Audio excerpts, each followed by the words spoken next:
ভাত কেন পারবে গিন্নি? কিন্তু আজ রাজসভায় পৌঁছতে দেরি হলে মহারাজ হয়তো আমার চাকরিটাই কেড়ে নেবেন। কেন? রাজসভায় কি এমন মহা কাজ আছে আজ? সে আমি বলতে পারবো না, তবে মহারাজ সকলকে ঠিক সময়ে রাজসভায় হাজির থাকতে বলেছেন। আমি চললাম গিন্নি। দুগা দুগা দুগা দুগা দুগা দুগা। সকলেই এসে গেছো দেখছি। এখন গোপাল এলেই আলোচনা শুরু করা যেতে পারে। গোপাল এলেই নয় মহারাজ, আপনার গোপাল এসেই গেছে। বাহ বাহ বাহ, খুব ভালো। তাহলে তো এবার আলোচনা শুরু করা যেতেই পারে। হ্যাঁ মহারাজ, শুরু করুন। আসলে ব্যাপারটা হচ্ছে কি, কদিন বাদেই তো দোল পূর্ণিমা। হ্যাঁ মহারাজ, ঠিক 5 দিন বাদে। বুঝলে, আমার বড় ইচ্ছে যে এবারে দোল পূর্ণিমাটা একটু অন্যভাবে উদযাপন করা। মানে তোমরা সকলে সস্ত্রী ওই দিন রাজবাড়িতে আসবে, সকলে একসঙ্গে রং টং খেলা যাবে, তারপর প্রসাদের খিচুড়ি খাওয়া। কি তোমরা রাজি তো? আমরা তো রাজি, কিন্তু আমাদের ঘরণীরা কি রং মাখতে রাজি হবে? রাজি হবে না মানে? রাজি না হলে বুঝিয়ে সুঝিয়ে তাদের রাজি করাতে হবে। এই সভাকবি রাজি করাতে পারবে তো? আমার সঙ্গে করে আরই আমার বউ চলে গেছে বাপের বাড়ি। কি কথাই শোনালি, বউ চলে গেছে বাপের বাড়ি? কেন কেন? বউয়ের সাথে ঝগড়া হয় কেন? কি করব মহারাজ, সে যে বড় অবুঝ। থাক থাক, আর ব্যাখ্যা দেওয়ার দরকার নেই। রাজবৈদ্য, আগে আগে সে যে ওই বাতের ব্যথায় বড্ড কাহিল। হ্যাঁ কি বললে? বুদ্ধির বউ বাতের ব্যথায় কাহিল? এই এই তুমি কেমন বৈদ্য হে? নিজের বউয়ের বাতের ব্যথা সরাতে পারো না? কি করব মহারাজ, আসলে বড্ড ওই পুরানো ব্যথা তো, মানে আমার বিয়েরও ওই আগে থেকে। গরমকালে একটু ভালো থাকলেও শীতকালে বড় কাহিল হয়ে পড়ে। বাতের ব্যথা খুবই বেদনাদায়ক। উঠতে গেলে লাঠি, বসতে গেলে মাটি। ব্যথা ব্যথা, কত ব্যথা। তাহলে আর কি করা যাবে? মাঝখান থেকে দুটো বউ বাদ পড়লো। দুটো নয় মহারাজ, দুটো নয়, 3টে। মানে আমার বউকেও বাদের খাতায় ধরে রাখতে হবে। আগামীকাল সেও দোল পূর্ণিমা উপলক্ষে বাপের বাড়ি চলে যাচ্ছে। ওখানেও তো খুব বড় করে দোল উৎসব হয় কিনা। মানে বাহ বাহ বাহ বাহ বাহ, এ তো এক এক করে অনেক বই বাদ পড়েছে। তা সেনাপতি, তোমার? ইয়ে মানে হ্যাঁ আমি তাকে বোঝাবার চেষ্টা করব মহারাজ, নিশ্চয়ই করব। কিন্তু সে যে বড্ড লাজুক মহারাজ, ওই টপ করে ওই ঘরের বাইরে বেরোতেই চায় না। কি করি বলুন? তার মানে ধরে রাখতে হবে সেও বাদ। বাকি রইল গোপালের বউ, মন্ত্রীর বউ আর তোমাদের মহারাজ। ঠিক আছে, মানে এই তিনজনকে নিয়েই দোল খেলা হবে। সেরেছে, আমার গিন্নি তো কোনোদিনই রং মাখতে চায় না। কি গোপাল, আরে বিড়বিড় করে কি বলছো? না মানে কিছুই বলছি না মহারাজ। আর কিছু বললেও আমি কিন্তু শুনছি।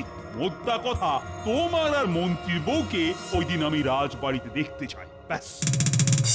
না না না না না, ও তুমি যতই বলো না কেন, এতদিন যখন রং মাখিনি তখন এবারও রং মাখতে পারবো না, এই বলে দিলাম। হ্যাঁ, কেন রং মাখতে পারবে না কেন? পারবো না তো পারবো না, ব্যাস। বলি তখন অল্প বয়স ছিল, যখন আমার ছিপ ছিপে চেহারা ছিল, তখন তো কোনোদিন রং মাখাতে চাওনি।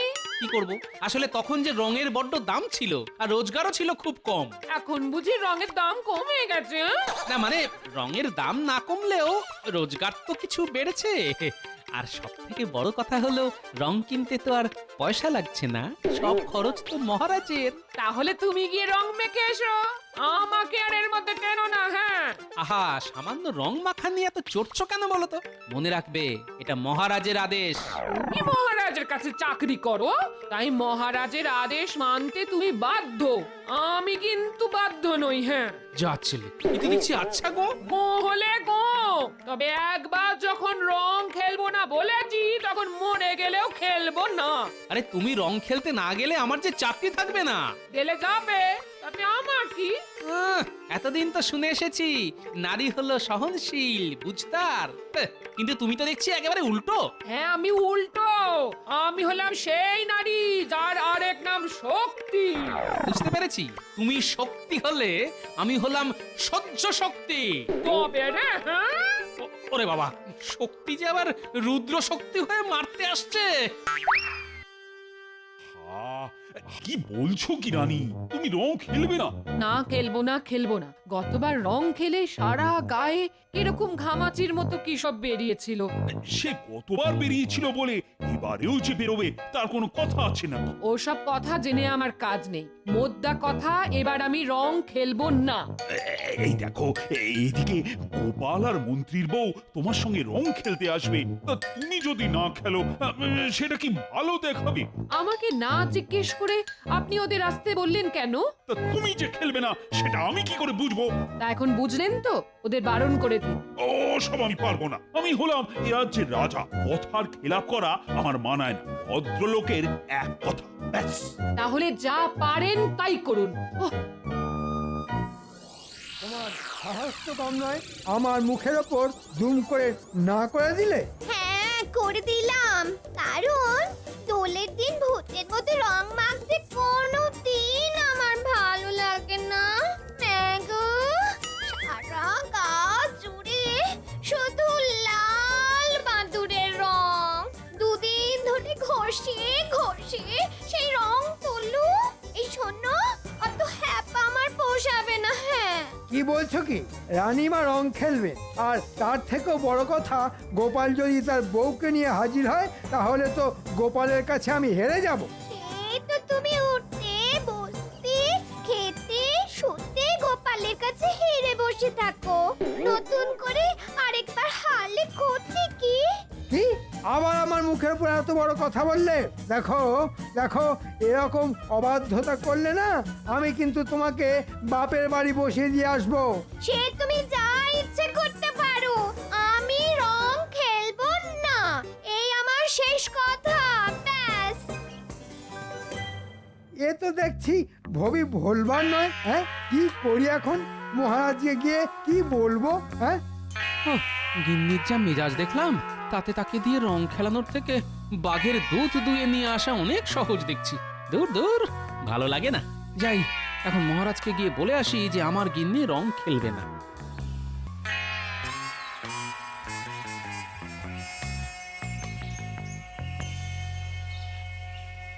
আমি আমি নিজেই দোল খেলার কথা ঘোষণা করলাম, আর এখন রানী যদি সত্যি সত্যি রং খেলতে না চায় তাহলে তো সকলের সামনে আমার মুখটা পুড়ে যাবে।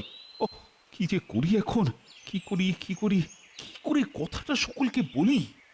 প্রণাম মহারাজ। হুম, মহারাজকে যেন খুব চিন্তিত দেখছি। কিছু কি হয়েছে মহারাজ? হয়েছে তোমার মাথা আর আমার মুখ। আপনার মাথা আর আমার মুন্ডু, কথাটা আমার মাথায় ঠিক ঢুকলো না মহারাজ। কাছে এসো বলছি। শোনো গোপাল, এদিকে তো মহা সমস্যা শুরু হয়ে গেছে। কি সমস্যা মহারাজ? আরে বড় মুখ করে তোমাদের বললাম যে এবার রাজবাড়িতে ধুমধাম করে রং খেলা হবে, কিন্তু এদিকে তোমাদের রানীমা রং খেলবেন না বলে যে গো ধরে বসে আছে। কেন? কেন আবার? গতবার রং খেলে তার সারা গায়ে নাকি বিজবিজে ঘামাচির মতো কি সব বেরিয়েছিল। এখন তিনি না খেললে তোমাদের কাছে আমি মুখ দেখাই কি করে বলো তো? তাহলে আমার এখানে আসার আসল কারণটা বলেই ফেলি মহারাজ। আমার গিন্নিও সাফ জানিয়ে দিয়েছে যে রং খেলবে না। তাহলে কি হবে? মন্ত্রীর বউ যদি রং খেলতে আসে তাহলে তো মন্ত্রীর সামনে আমাদের দুজনের মুখ পুড়ে একেবারে কালো হয়ে যাবে, আর ওই পশ্চাৎ মন্ত্রী চারিদিকে বলে বেড়াবে যে আমাদের বউয়েরা নাকি আমাদের কথাই শোনে না। আমার বউও কোনো কথা শুনতে চাইছে না মহারাজ, সে কোনোভাবেই গায়ে রং মাখবে না। বাবা, এই তো দেখছি সব শেয়ালের একরা। ঠিক আছে ঠিক আছে, ব্যাপারটা তাহলে আমার উপর ছেড়ে দিন। দেখবেন দোলের দিন সব শিয়ালই এক গামলায় রং মেখে হাবুডুবু খাবে। এই, এটা কি করে সম্ভব? একটু মাথা খেলিয়ে চিন্তা ভাবনা করে নিলে এই গোপাল ভাঁড়ের কাছে সবই সম্ভব। কিন্তু হাতে তো মাত্র কয়েকটা দিন। ও নিয়ে কোনো চিন্তা করবেন না, মাথা খেলাবো একদিন, কাজ করব একদিন, আর তারপর জোরদার হলি।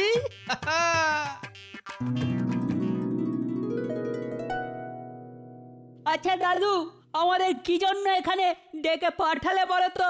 আরে বলছি বেশ কাজের মতো কাজ আছে তোদের জন্য, আর সব কাজ যদি ঠিকঠাক করতে পারিস তাহলে দোলের দিন বিকেলবেলা তোদের সকলকে পেট ভরে ভোলা ময়রার দোকানের গরম গরম রসগোল্লা আর মাখা সন্দেশ খাওয়াবো। ওরে বাস, রসগোল্লা আর মাখার সন্দেশ। বলো বলো কি করতে হবে? তোর সেই গুলতিটা সঙ্গে আছে? আছে বই কি, এই দেখো না দেখো। তাহলে গুলতি মেরে গাছ থেকে একটা বাতাবি লেবু পেড়ে দেখা দেখি। এ তো আমার বাঁ হাতের খেল গো।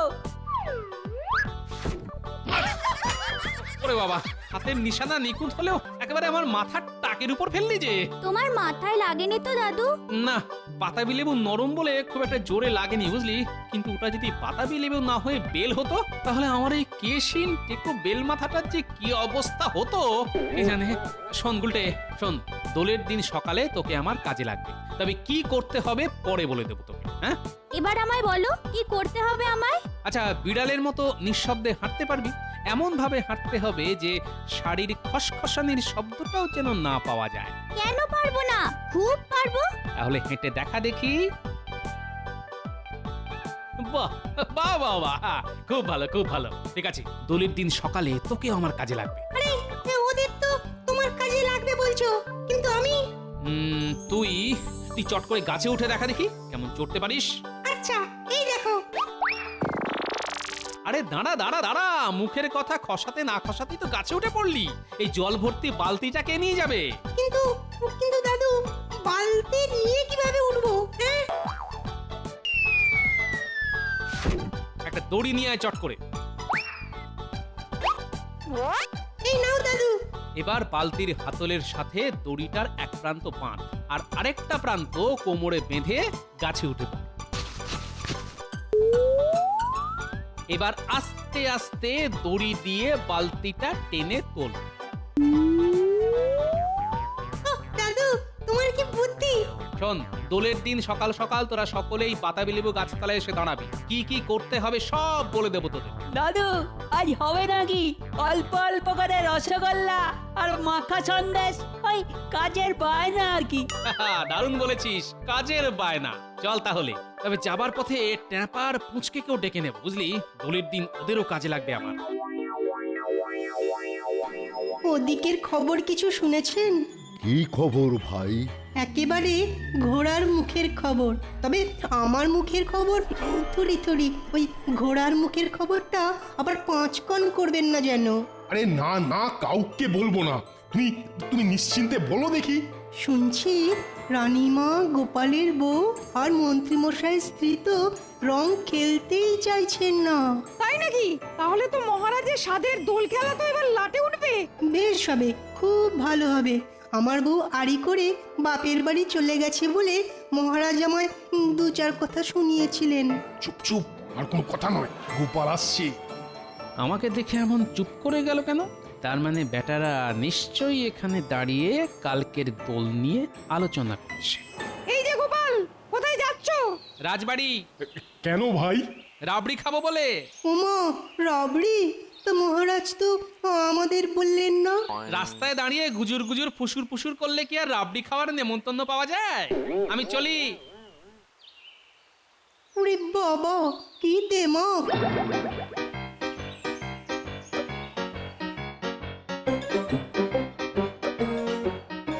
আরে গোপাল, আজ বাদে কাল দোল, তা বৌদির খেলার ব্যাপারে কি ব্যবস্থা করলি? এদিকে বলে কিনা চিন্তায় চিন্তায় আমার মাথার মধ্যেটা কেমন দপদপ দপদপ করছে। কোনো চিন্তা করবেন না মহারাজ, এমন ব্যবস্থা করে রেখেছি না যে কাল সকলে দৌড়ে দৌড়ে রং খেলতে আসবে। হ্যাঁ, তাই নাকি? এই গোপাল, বলো বলো বলো, বলো না, কি ব্যবস্থা করছো? বাবা বাবা, মাথা খেলিয়ে কি বুদ্ধিটাই না বের করেছো গোপাল। সত্যি তোমার বুদ্ধির কোনো তুলনা নেই। আজ তাহলে সেই দিন, মানে দোল। যা যা বলেছি সেই মতো যে যার কাজে লেগে পড়। তুমি কিচ্ছু চিন্তা করো না দাদু, তোমার কথা মতো কাজ হয়ে যাবে। আমি তাহলে বাড়ির দিকে যাচ্ছি। গুলটে, আয় আমার সঙ্গে।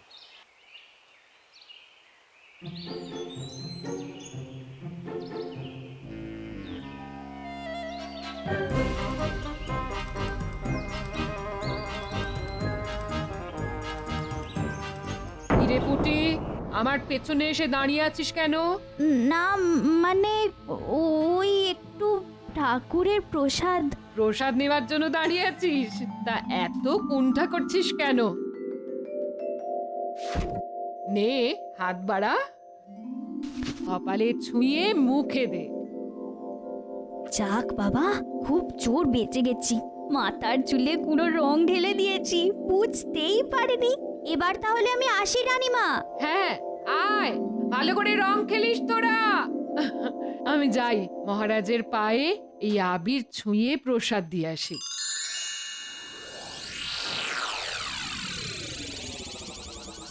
গিন্নি পুকুর থেকে জল আনতে গেছে, এই ফাঁকে যা করার করে দিলাম, এবার জমবে খেলা। কি রান্নাঘরে কি করছো? বুঝলে গিন্নি, আজ বাজারে যা মোটা মোটা মাগুর মাছ উঠেছে না, কি বলবো। তাই কটা মাগুর মাছ এনে তোমার ওই শিকের হাঁড়িতে জলে ডুবিয়ে তুলে রাখো। সর্বনাশ! একে কি করেছো তুমি? ওটাতে আমি তেঁতুল রাখি, আর ওই হাঁড়িতে তুমি মাগুর মাছ রেখেছো। এই নামাও নামাও, এক্ষুনি নামাও বলছি। ওসব নামাতে ফামাতে আমি পারবো না, নামাতে হলে তুমি নামাও। ও, এই এক বুড়ো জ্বালিয়ে পুড়িয়ে একেবারে শেষ করে দিল আমায়। এই এই এই এই এই মুখে এই কি পড়লো রে? কে ফাটালো হাঁড়ি? আমার বউ যে বাদুড়ের রঙে একেবারে মাখামাখি হয়ে গেল। তবে রে বদমাইশ বুড়ো, হ্যাঁ? দেখাচ্ছি মজা।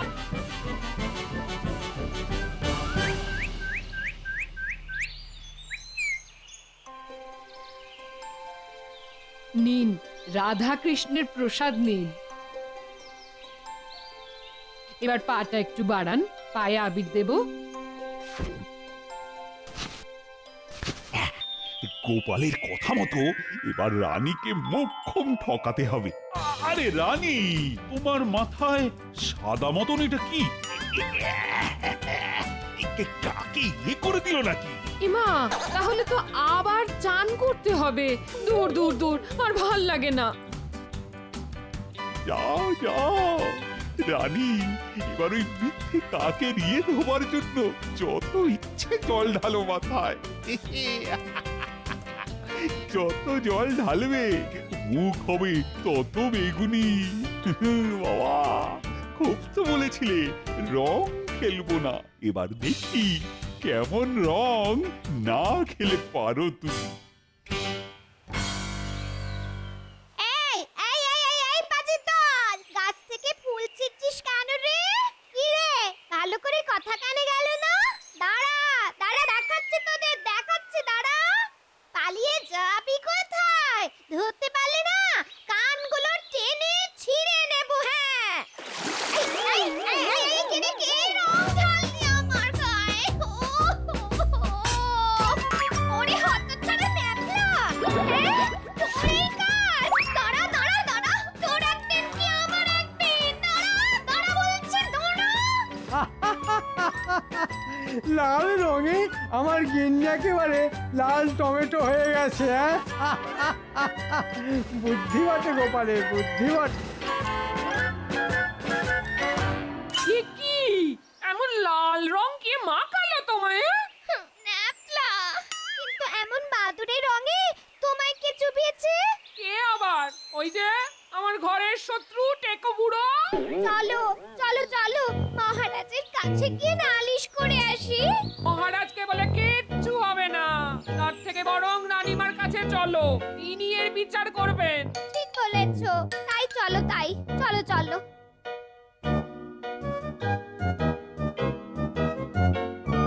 ও রানীমা, রানীমা, দয়া করে দরজাটা খুলুন।